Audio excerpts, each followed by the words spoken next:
Hola, no te quiero hacer perder mucho el tiempo, así que voy directa al grano. Si quieres escuchar el audiolibro completo, echa un vistazo al enlace en la descripción. Podrás disfrutar de una prueba totalmente gratuita que te dará acceso a un amplio catálogo de audiolibros. Pero espera, que hay más. Por si todavía tienes dudas, a continuación te dejo con un pequeño fragmento del audiolibro. Disfrútalo. Nunca venderlas. Era una especie de ley no escrita en ninguna parte, pero todos los accionistas la conocían y respetaban, pues algunos que habían osado venderlas, poco después aparecían muertos en las formas más extrañas.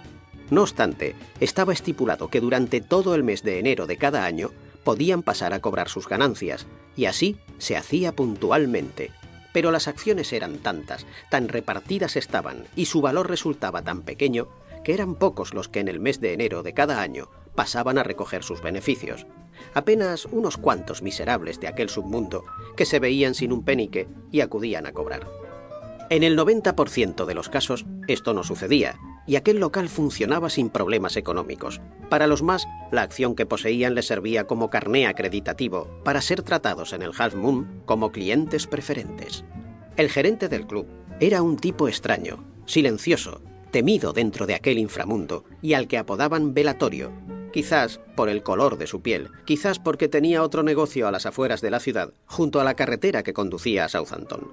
Aquel negocio no era de accionistas, le pertenecía en su totalidad y estaba completamente en regla. Se trataba de una funeraria especializada en la incineración de cadáveres y se contaba de él que hacía trabajos especiales, pero Scotland Yard nunca le había podido probar nada ilegal. Velatorio tenía 2 empleados fijos en su funeraria incineradora. En ocasiones, si la ceremonia lo requería, porque los familiares del difunto eran muy pudientes, contrataba a empleados que solía sacar del Half Moon, tras hacerles tragar, seguidas y casi sin respirar, media docena de tazas de café. Algunos de ellos habían sido sepultureros o pertenecido a este sector profesional en distintos puntos del Reino Unido y otros países de la Commonwealth. Los vecinos del Half Moon habían elevado muchas quejas al municipio que habían terminado estrellándose contra la burocracia legal. Siempre que el local entraba en pleitos, aparecían los más afamados abogados que lo defendían, cobrando espléndidos emolumentos. Los vecinos, ante la inutilidad de sus protestas, habían ido emigrando de las inmediaciones del lugar, y los apartamentos y habitáculos que rodeaban el local se habían desvalorizado, siendo ocupados por gente miserable. Muchos de aquellos habitáculos eran empleados como prostíbulos clandestinos a los que acudían provincianos, extranjeros de escaso poder económico y marineros que se acercaban a las ciudades de Southampton, donde atracaban sus barcos de las más variadas banderas. El inspector Hastings, debido a la peculiaridad del nightclub y a cuanto le rodeaba, había conseguido colocar a 2 agentes fijos de guardia durante las noches, no juntos ni aparejados, pero en sus respectivas rondas se cruzaban cada hora justo delante del Half Moon. Se comentaban las novedades habidas y nunca se separaban más allá de lo que alcanzaban sus silbatos de alarma. La construcción del edificio donde se ubicaba aquel antro llamado Half Moon se perdía en el tiempo y en los avatares de la historia. Se sabía que el local estaba dividido en 2 plantas, una a nivel de la calle y otra que era sótano y donde se solía jugar a los naipes. Bajo el sótano había una bodega antiquísima, que solo se utilizaba en 1/10 parte de su capacidad por las dificultades que entrañaba llegar hasta ella y por la inseguridad que ofrecían sus techos, aunque las paredes eran de bloques graníticos que debían de hablar de una construcción milenaria.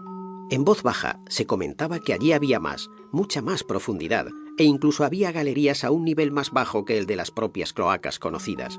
De interrogar a los responsables de las subdivisiones de colectores, estos acabarían admitiendo que había cloacas tan primitivas que se perdían en los orígenes de la misma ciudad, y que muchos de sus trazados se desconocían por no comunicarse con los colectores más modernos. No planteaban problemas porque en muchas ocasiones se hallaban totalmente anegadas de aguas de lluvias o aguas procedentes de filtraciones de colectores extendidos a niveles más altos.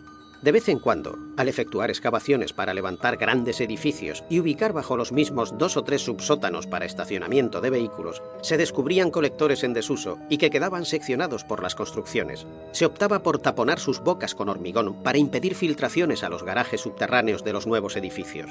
Se rumoreaba que lo mismo había ocurrido en los cimientos del nuevo Scotland Yard, pero en todo momento las autoridades habían hecho oídos sordos a tales comentarios, puesto que tampoco había modo de comprobarlo. Los ampones, que para huir de la policía o de situaciones apuradas habían tenido que escapar por los laberínticos corredores del subsuelo plagados de ratas,